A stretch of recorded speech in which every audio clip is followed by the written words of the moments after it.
자, 공통접선에서 첫 번째로 등장하는 것은 무엇이 있냐면 외접선이라는 것이 등장해. 선생님이 이게 조금 의아했었던 게 공통접선의 개념서에서 내용이 굉장히 좀 빈약하게 정리가 되어 있더라고. 선생님이 보고 있는 책이 숨마크라우데라는 책인데 그 책이 가능하면 좀 자세히 적혀 있거든. 근데 거기에조차도 되게 간단하게 정리가 되고 넘어갔어. 근데 문제를 보다 보면은 선생님이 이걸 그렇게 넘어가면 안 되겠다 생각이 든 게 뭐냐면 문제를 보다 보면 이런 말들이 보여. 외접선이란 말들이, 내접선, 외접선 이런 말들이 보여서 너네가 내접선, 외접선이 어떤 걸 지칭하는지 모르고 있으면 당황하기 쉬워. 자, 그러면 우리 외접선을 구하기 위해서 뭐부터 좀 생각해 보시냐면 두 원의 위치 관계부터 좀 생각해 보실 건데 두 원의 위치 관계가 뭐가 있었었냐면 원의 바깥쪽에서 만나지 않는다부터 시작했었지.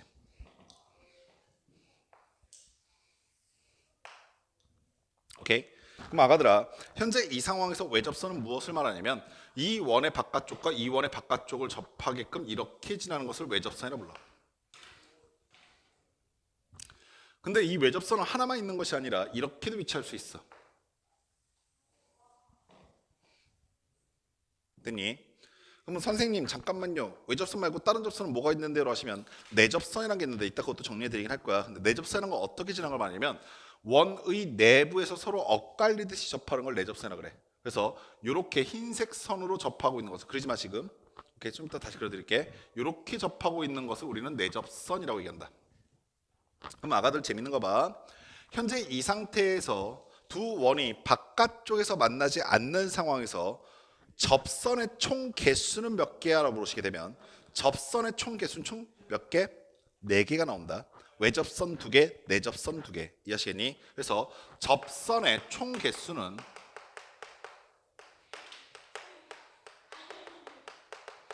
4개이다 라는 것도 잠깐 좀 인지하고 계셔. 근데 내가 지금 하고 싶은 건 뭐냐면 이 외접선의 길이를 어떻게 구할 것이냐라는 것을 지금 정리해 드릴 건데, 자, 항상 얘기하지만 원 입장에서 접선이 생기면 접점이 보일 것이고 접점이 보인다는 뜻은 한 가지 보조선만 너희한테 요구해. 뭐냐면 이 접선의 수직으로 올린 선은 원의 중심을 지난다. 따라서 여기서 수직으로 올린 선과 여기서 수직으로 올린 선이 원의 중심을 지나. 당연한 얘기겠지만 밑에 있는 주황색 선의 수직으로 올라간 두 선이기 때문에 이 두 흰색 선은 반드시 평행이야. 여기까지 됐니? 두 번째, 여기 있는 원의 중심과 여기 있는 원의 중심을 연결하게 되면 점과 점 사이 거리가 탄생해. 자, 그리고 이 원의 반지름을 우리가 R1이라고 하시고 이 원의 반지름을 R2라고 하시게 되면 너희들 눈에 보시다시피 한 쌍의 대변이 평행한 사다리꼴이 보이시게 될 거야. 이 사다리꼴을 이용해서 우리가 여기서부터 여기까지, 즉 외접선의 길이를 구할 수 있게 된다. 어떻게 구합니까? 라고 하시면 주황색 선의 길이를 평행 이동하여서, 자, 여기는 이 점에까지 닿게끔 선을 그어보시게 되면 이렇게 선이 그어질 것이고 당연히 여기는 수직이야. 그럼 보시다시피 너희들 눈에 직각삼각형 하나가 보이게 될 것인데, 자, 그 직각삼각형 중에서 빗변의 길이는 이미 알고 있고 주황색 선분의 길이는 내가 구하고 싶은 x 값이며, 마지막으로 여기 있는 보라색 선분의 길이는 어떻게 됩니까? 라고 보시면 얘는 두 원의 반지름의 차다. R2-R1이지. 엄밀하게 얘기하면 절대값을 씌워야 하는데 우리가 보편적으로 두 원 중 어느 반지름이 더 크다 정도는 알고 있기 때문에 그냥 큰 놈에서 작은 놈 뺀 길이라고 생각하시면 된다. 모르겠으면 절대값 취하면 여기까지 하시겠니? 자, 이런 방법을 통해서 외접선의 길이를 구할 수 있어. 자, 그런데 두 번째 값을 이제 비교해보자. 원이 꼭 바깥쪽에서 안 만나고 있는 상황에서만 외접선이 존재하냐? 그렇진 않아. 두 원이 외접하고 있을 때에도 외접선은 존재한다. 근데 아까 전과 다른 재밌는 상황이 나타나. 잡아. 자, 여기서도 외접선의 길이를 구해달라라는 상황이 발생하면 방금 전에 봤었던 상황과 동일한 방법으로 외접선의 길이를 구하는데, 자, 외접선의 위치부터 좀 파악해 보시면 이렇게 접하면서 외접선이 있을 수 있지. 마찬가지로 위쪽으로 접하면서 외접선이 있을 수 있겠다. 이해하셨냐? 근데 재밌는 거, 내접선은 몇 개가 생겼어? 하나밖에 안 생겨. 이해하셨어? 따라서 현재 이렇게 생겼을 때 우리는 접선의 총 개수가 몇 개라고 하시면 접선의 총 개수는 3개밖에 안 된다 이해하시겠어? 즉 접선의 개수 가지고 두 원의 위치 관계를 표현할 수 있다는 것도 정확하게 인지하셔야 돼. 자, 역시 구하는 방법은 어떻게 됩니까? 하시면 선생님이 같은 방법이지만 너희들 훈련차 좀 다시 반복해 드릴게. 항상 접선이 있으면 접점이 존재한다는 생각부터 시작.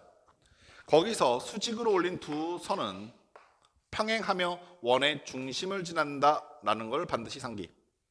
그러면 원의 중심에서부터 원의 중심까지의 점과 점 사이 거리를 구할 수 있게 될 것이고, 자, 이 방법을 통해서 우리가 주황색 선분의 길이를 평행이동시키게 되면 역시 직각삼각형이 탄생하게 되며 아까 전과 동일한 방법을 통해서 외접선의 길이를 구할 수 있어. 자, 그럼 세 번째.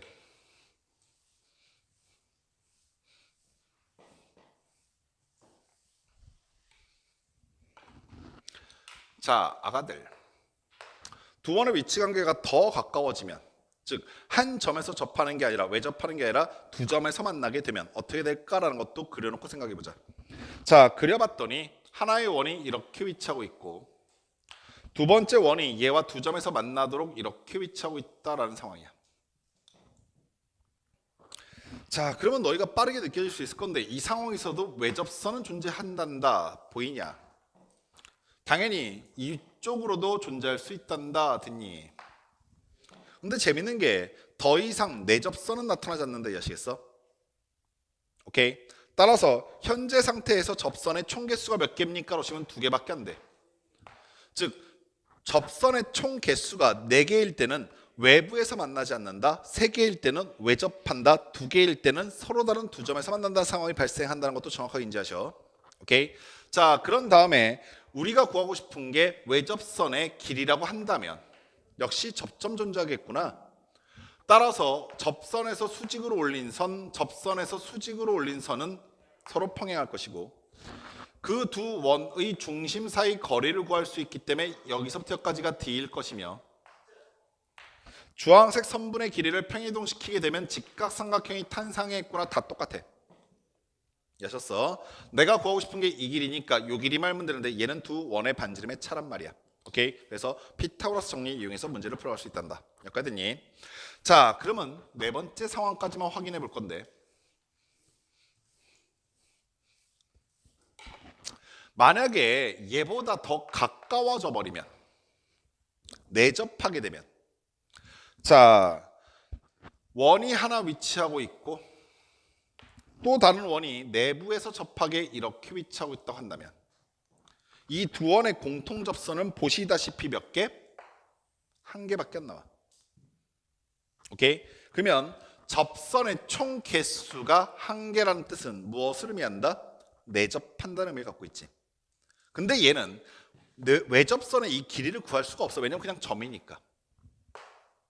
아시겠어? 따라서 현재 상황에서 길이를 구해주세요라는 문제는 출시해야 되지 않는다. 마지막으로 이거는 그냥 나타나진 않지만 생각만 해보시라고. 우리가 두 원의 위치관계 총 5개였었잖아. 그러면 하나의 원이 있고 나머지 하나의 원이 내부에서 위치하고 있을 때 접선이 있겠냐 없겠냐? 그렇지. 접선의 개수는 빵개다. 이해하셨니? 즉 접선의 총 개수를 가지고 원의 위치관계를 얘기할 수 있다는 것도 같이 기억을 해두시라는 얘기야. 되니? 자, 그러면 당연히 그 다음 뭐 해보겠니? 내접선 얘기하겠지 뭐.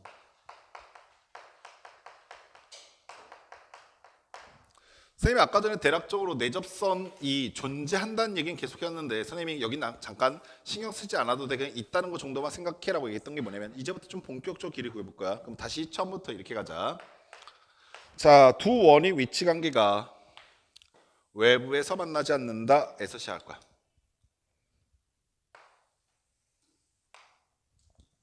자, 그럼 아까 전에 말했던 것처럼 당연히 이렇게 외접선 하나 있을 것이고 이렇게 외접선이 있다는 것도 다 자명하지 이제.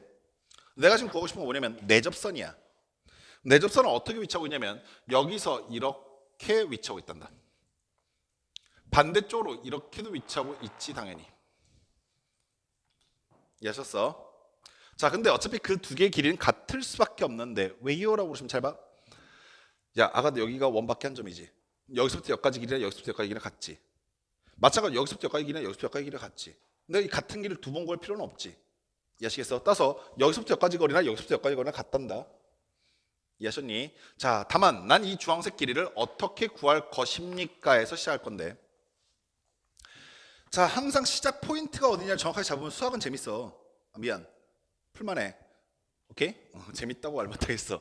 좀 풀만한데 어떻게 갑니까? 지금 원은 항상 첫 번째 시작 포인트가 접선, 접점 이런 거부터 시작한단 말이야.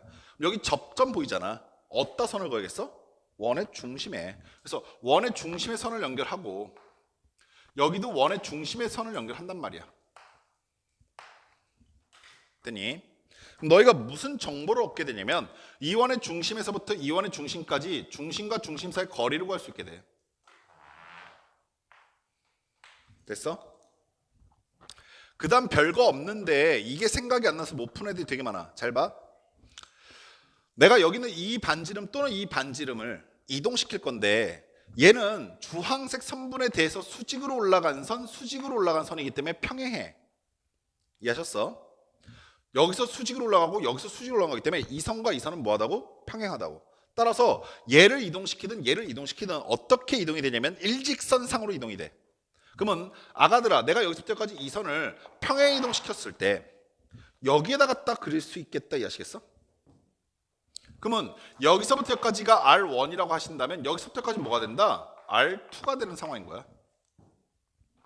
두 번째, 내가 구하고 싶은 게 뭡니까? 하시면 여기서부터 여기까지 이 길인데 여기서부터 여기까지 이 주황색 선분의 길이도 역시 수직으로 이동시키겠다는 얘기는 평행하게 이동시키겠다, 즉 이 길이와 같아진다는 얘기지.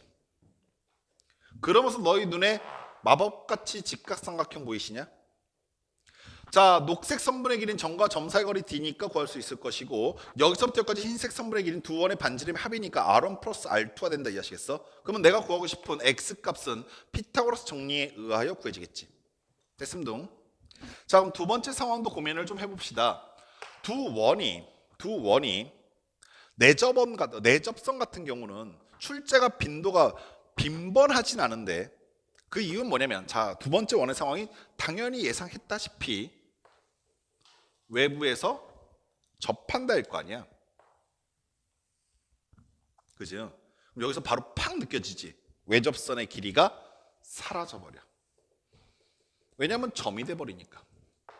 이해하셨어? 즉 내접선이 존재한다는 것은 내접선은 원이 외부에서 만나지 않을 상황에서만 존재해. 여기까지 됐냐? 자, 근데 두 번째, 이거는 뭐 새로운 개념은 아니고 당연히 이 뒤로 안 따져볼 거야. 야, 그럼 외접선의 길이를 구하는 문제가 많겠어? 내접선의 길이를 구하는 문제가 많겠어? 외접선이 더 상황이 많으니까 많을 것 같지? 그렇지 않아. 내접선이 훨씬 더 많아. 내가 이 얘기 잠깐 왜 주냐면 너희가 공부하다가 혹은 살다가 말이야 이런 상황이 분명히 온다. 이것만 일어나지 마라. 그럼 그 일은 반드시 일어나. 무슨 말인지 알겠어? 이거 농담 아니야. 아, 제발 이러지 마라. 그럼 그 일은 꼭 일어나. 왠 줄 알아? 그게 어려운 거라서. 그럼 너네가 발상의 전환을 할 줄 알아야 돼. 뭐냐면 그것만 일어나지 마라가 아니라 그게 제발 일어나로 바꿔야 돼. 뭔 말이겠어? 즉 내가 하기 싫은 건 남한테 하기 싫다는 얘기고 남한테 하기 싫다는 얘기, 그게 나온다는 얘기야. 이거 꼭 명심하고 살아. 아시겠어? 선생님이 고3 학생들한테 제일 많이 하는 얘기가 너희만 알고 있는 입시 정보가 너희 것만이라고 착각하지 말라는 얘기 정말 많이 하는데, 즉 나는 여자니까 여대 갈 거예요 라든가 아니면 뭐 올해 연세대학교에서 내신 반영 안 한대요, 이딴 정보가 아니야. 네가 아는 게 아니라 남들 다 알 거고 남들 다 안다는 얘기, 그걸 이용해 먹겠다는 얘기거든. 그럼 반대로 상황을 생각할 줄 알아야 돼. 뭐냐면 막 되게 국어, 영어, 수학 등급을 되게 빡세게 적용한 학교들 대표적인 게 어디야? 서울대. 그러잖아. 올 1등급 뭐 이딴 거. 그게 막 하기 싫잖아. 어떻게 국어, 영수, 과탐을, 사탐을 다 잘한다는 게 말이 돼? 인간이 아닌 것 같잖아. 그럼 너희는 반대로 거기를 노려야 되는 거야. 난 국, 영수, 과탐, 사탐을 다 공부해야겠다. 이 말 꼭 명심하고 살아. 너희한테 편하면 편할수록 그 조건은 너희한테 좋은 조건이 아니야. 많으니까 빈번하게 나올 것 같지? 안 그래. 오히려 여길 많이 노려. 왜냐하면 이게 더 상황이 어렵고 귀하니까. 근데 그러다 보니까 이 문제에 기출 문제가 많이 쌓여 있어. 무슨 말이겠어? 어려운 거 물어본다고. 항상 어려운 거. 아시겠어? 그럼 너희는 항상 어려운 길을 선택할 줄 알아야 돼. 그래야 결과가 좋아. 아시겠니? 오케이. 그래서 내접선은 이렇게 구한다까지 정리하셨으면 우리 이제 문제 풀러 갑시다. 82번 문제 보세요.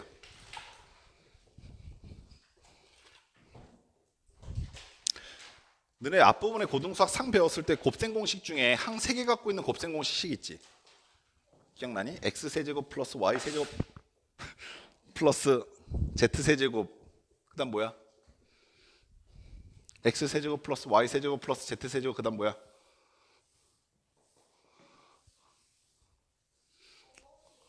응? 곱셈 공식. x 세제곱 플러스 y 세제곱 플러스 z 세제곱 그다음 뭐야?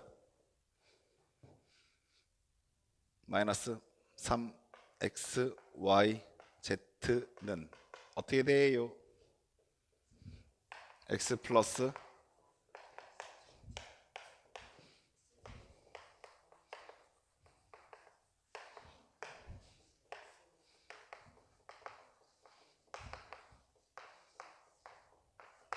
변형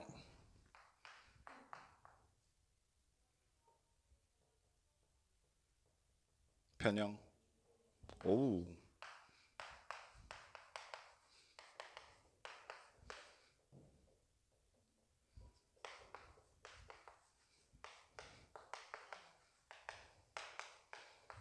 내가 이거 왜 써준 줄 알아? 이거 몰라? 이리마? 내가 이거 왜 써준 줄 알아? 곱셈 공식에 있거든 이거 그지? 근데 이게 가장 마지막에 위치하고 있거든 보통. 그래서 선생님들이 가끔 말을 안 해줄 때도 있기도 하고, 오케이? 뭐 애들 보면서 얘들아 너네한테 이거 너무 잔인한 것 같아 몰라도 돼 뭐 이렇게 넘어가기도 하고, 뭐 때로는 뭐 그냥 이런 게 있어 참고만 해 뭐 이 정도 넘어갈 때도 계시고 하신데, 내가 정말 지금 단언할게. 너네 중학생 때 이거 무조건 나와. 방금 전 말했던 이유와 똑같은 이유야. 어렵지? 힘들지? 그러니까 내는 거야. 이거 잠깐 증명 좀 해줄까? 이거 되게 중요한데? 물론 시간은 없지만 82번만 풀면 되나? 모든 걸 포기했어 지금. 그러네. 82번만 풀면 끝나네. 어차피 도형이동을 안 들어간다고 가정하면 모든 걸 포기했어. 그냥 잠깐 놀자. 방금 전에 했던 거 증명해 드리려고.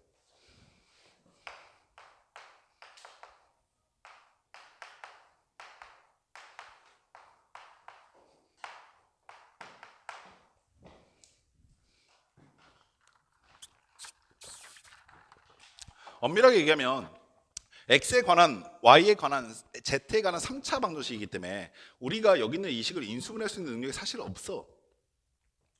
잘 생각해봐. 우리 3차 방정식에 관련된 인수분해 방법을 알고 있는 게 별로 없어. 기껏해 3차 방정식의 인수분해 방법을 알고 있는 게 뭐밖에 없냐면 조립지법밖에 없거든. 그지? 근데 얘 조립지법 적용하려고 하니까 미치고 팔짝 뛰고 짜증내기 죽여버릴 것 같은 거야. 그렇지 않겠어? 그래서 여기 있는 이 식을 인수분해하면 어떻게 돼? 라고 했을 때 거기에 대한 답을 전달하기는 사실 힘들어. 어떤 걸 이용하는 거냐면 인수분해라고 하는 것은 전개의 역과정이다. 그래서 누구를 전개할 거냐면 아까 전에 이 새끼 결과로 말했었던 x 플러스 y 플러스 z 곱하기 x제곱 더하기 y제곱 더하기 z제곱 마이너스 xy 마이너스 yz 마이너스 zx를 전개할 거야. 근데 이거 안 해본 친구들은 이거 전개하는 것도 못해. 선생님 이거 딱 하나로 너희가 배웠었던 다항식의 연산이라고 하는 단어를 정리할 수 있게 되는데, 잘 들어. 그리고 선생님 말하는 것 중에서 못 알아듣는 거 있으면 너네 오늘 집에 가서 다시 영상 꼭 봐. 알겠지? 만약에 선생님이 안 가르쳐줬으면 선생님한테 가서 따져. 나 말고. 얘 전개했을 때 다항식의 연산에서 너희한테 가르쳐주고자 하는 첫 번째 목적이 뭐냐면 주목하는 문자에 관한 내림차순 정리야. 이 말 무슨 말인지 알았어? 그럼 내가 현재 이 식을 전개했을 때 어떠한 항들이 탄생합니까? 라고 물어보게 되면 x에 관한 혹은 y에 관한 혹은 z에 관한 식들이 탄생해야 될 것인데, 그 중에서 난 x라는 문자를 주목하겠다라고 했을 때 x에 관한 최고차이 몇 차? 3차. 이해하셨어? 그래서 3차는 얘네 둘을 곱했을 때만 탄생해. 자, 두 번째 질문. 그 다음 항은 뭐? x에 관한 2차 항인데, x에 관한 2차 항은 여기서 x가 1차가 나오면 여기서 x에 관한 1차가 나와야 돼. 근데 걔네들은 얘랑 얘밖에 없어. 이해됐어? 두 번째, 여기서 x에 관한 2차 항이 나오면 여기서 x에 관한 상수항이 나오면 돼. 근데 x에 관한 상수항은 얘랑 얘밖에 없어. 이해하셨어? 자, 그럼 전개할게. 내가 얘하고 얘 곱하니까 애들아 개수만 봐. x제곱은 정해져 있어. 개수만 봐. 얘하고 얘 곱하면 개수가 뭐야? 마이너스 y. 얘하고 얘 곱하면 마이너스 z. 콜? 됐어? 마이너스 y랑 마이너스 z가 나왔어. 얘랑 얘 곱하면 플러스 y 플러스 z야. 그러니까 날라가. 이해되니? 쓸 필요가 없잖아. 자, 당연히 그 다음 생각은 뭘로 가냐면 x에 관한 1차 항이야. 됐어? 그럼 x에 관한 1차항은 여기서 x가 나오게 되면 여기선 x가 나오면 아니 돼. 이해하셨어? 그럼 걔는 얘네들이랑 얘야. 이해하셨어? 그럼 아까 내가 생각 얘네들을 곱했을 때 나오는 개수만 생각해. x에 관한 1차인 건 다 공통적이니까 개수는 얘하고 얘 곱하게 되면 나오는 게 y제곱 더하기 z제곱이야. 여기까지 됐어? 자, 그 상태에서 또 뭐가 나오냐면 얘랑 곱해진 게 나온 거니까 마이너스 yz가 나와. 됐어?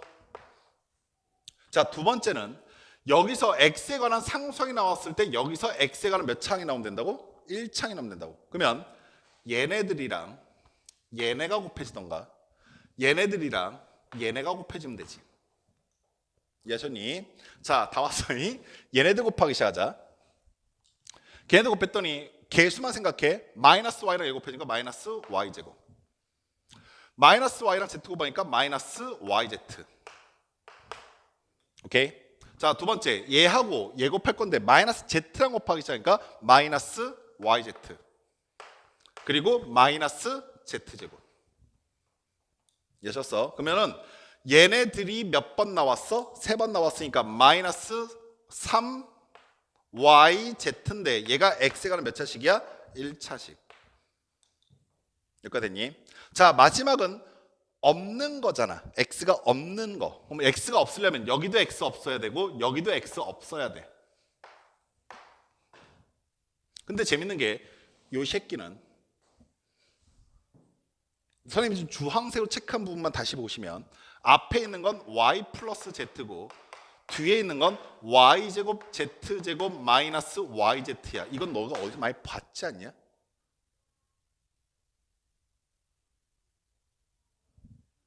너희가 좀 익숙한 걸로 바꿔줄까? a 플러스 b 곱하기 a제곱 마이너스 ab 플러스 b제곱과 똑같은 시간이야? 이거 정규하면 뭐 나오지? a세제곱 플러스 b세제곱만 나오지? 자, 그럼 다시 얘 뭐 나올까? 플러스만 남게 되는 거야. 그래서 전개하면 x세제곱 y세제곱 z세제곱 마이너스 3xyz가 나오게 된다. 여기까지 하셨어? 이거 전개하는 거 별로 어렵지 않다잉. 꼭 전개해 보셔라. 너네가 알고 있는 앞에서 배웠었던 곱셈 공식 이용해서 전개하는 건데, 자, 전개하고 난 다음에 더 충격적인 건 이거야. 이 식의 변형이 일어난다는 건데 변형이 어떻게 됩니까? 라는 걸 생각해 보시면, 그리고 이런 것들은 혼자서 생각하기는 되게 힘들어. 경험을 해놓고 너희가 연습을 해서 너희 걸로 만들어야 돼. 내가 여기 있는 우변에 있는 식을 보고 있으니까 이런 생각이 드는 거야. 요 식이야, 요 식. 자, 내가 2분의 1을 묶어낼 건데 2분의 1을 묶어낸다는 뜻은 무슨 뜻이냐면 각각의 항한테 얼마 곱하겠다는 얘기야? 2를 곱하겠다는 얘기지. 그러면 x제곱은 얼마가 될까? 2x제곱. y제곱은 2y제곱. z제곱은 2z제곱. 콜? 그리고 마이너스 xy는 마이너스 2xy. 마이너스 yz는 마이너스 2yz. 마이너스 zx는 마이너스 2zx 된다까지 이해하셨어? 그리고 잘 봐. 얘가 기준이야. 얘가 무슨 의미를 갖고 있냐면 나 완전제곱식화하고 싶은데 필요한 새끼가 누구냐면 x제곱 하나 y제곱 하나 필요해요 라는 뜻이야. 그래서 여기 써져 있는 이 x제곱을 x제곱 2개로 분리시키고 이 y제곱도 y제곱 2개로 분리시키고 이 z제곱도 z제곱 2개로 분리시킨 뒤에 필요한 거 갖다 쓸 거야. 봐봐. 다시 얘를 봤더니 얘가 뭐뭐 필요하다고? x제곱이랑 y제곱 필요하다고. 그래서 x제곱 하나와 y제곱 하나 갖다 얘랑 묶어서 x-y의 완전제곱으로 식을 바꿨어. 그럼 마찬가지로 이제부터 이런 생각이 들기 시작하지. 얘는 누가 필요하겠냐? y제곱 하나랑 z제곱 하나. 그래서 y제곱 하나랑 z제곱 하나 갖다 써서 묶었어. 오케이?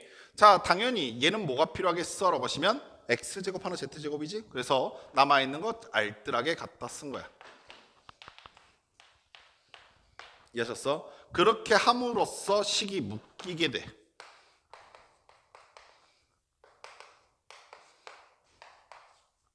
됐음.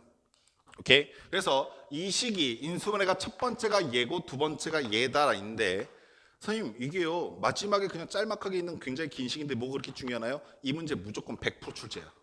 난 단 한 번도 이 문제 안 나온 적을 본 적이 없어. 무조건 나와.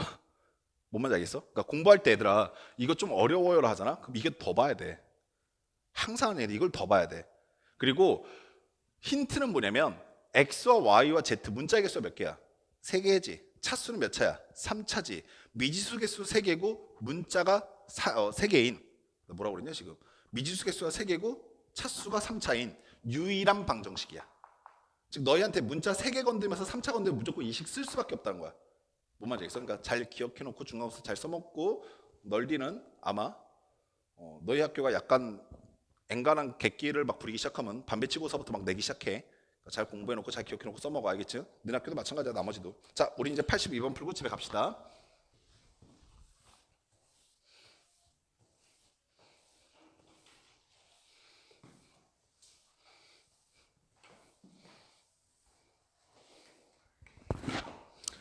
(82번)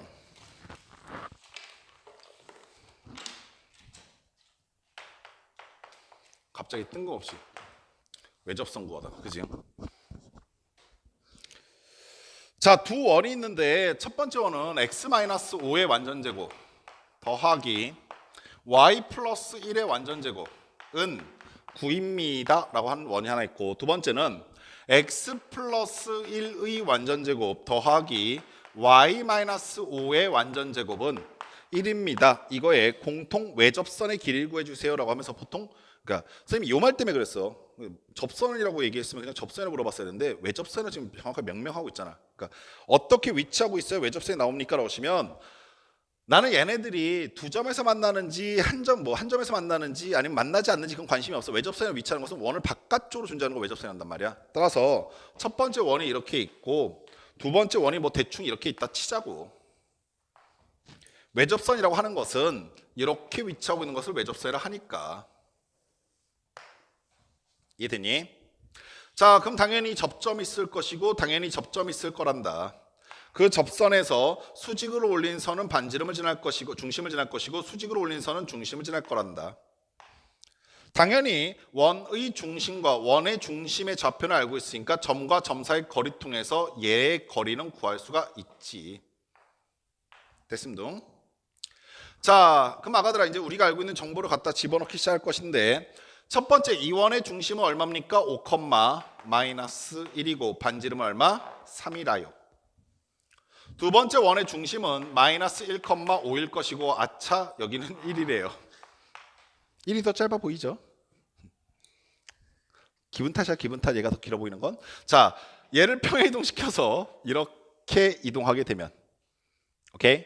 자, 요거 정도 센스 있게 좀 바꿔주세요. 요 길이 얼마입니까? 2라고요. 아시겠죠? 진짜 다시 그려? 나 정말 다시 그려? 근데 집에 못 가는 다시 그려? 알았지? 자, 그러면 점과 점 사이 거리 공식을 통해서 녹색 선의 길이는 얼마 나옵니까? 라고 물으시게 되면 자, 5에서 마이너스 1 빼고 제곱하시니까 36일 것이고 그 다음에 5에서 마이너스 1 빼고 제곱하니까 36일 것이야. 그래서 루트 72가 나오는 게 빗변. 내가 구하고 싶은 주황색 선분의 길이는 아직 모르고요. 자, 두 반지름의 차니까 얘는 2가 된다까지 아시겠습니까? 여기가 수직입디다. 자, 루트 72에서 2를 제곱해서 빼니까 루트 68이 나오시겠다까지 이해하시겠습니까? 68 인수분해 해보시면요. 2, 34고요. 2, 17이에요. 그러니까 얘는 얼마입니까? 2 루트 17이라고 쓰시면 엄마가 수고했다, 잘 자라 라고 하실 겁니다. 그렇죠? 역시 우리의 소원은 영원했어요. 숙제는 204페이지까지고요. 숙제 책에 제가 어저께 문제 번호가 공통 접선까지 끊어와서 문제 번호가 살짝 바뀌었을 것 같은데 혹시 숙제 노트 있으신 분? 고맙습니다. 우리 써네 양.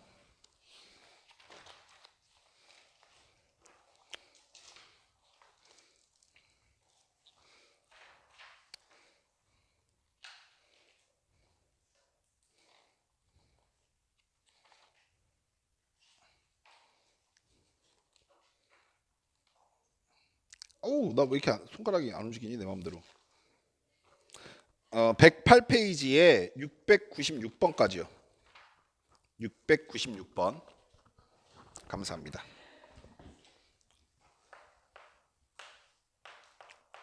이번 주 금요일 날까지 하기 조금 양이 많아서 아마 힘드실 거예요. 그래서 숙제 검사는 방학 끝나고 하도록 하겠습니다. 내일 모레까지 하기는 양이 조금 많을 수 있어서 대신에 당연히 금요일 날 숙제 또 나갑니다. 저의 목표는 평행이동 마무리 짓고 방학하는 거라서 평행이동 무조건 마무리 지을 거고요.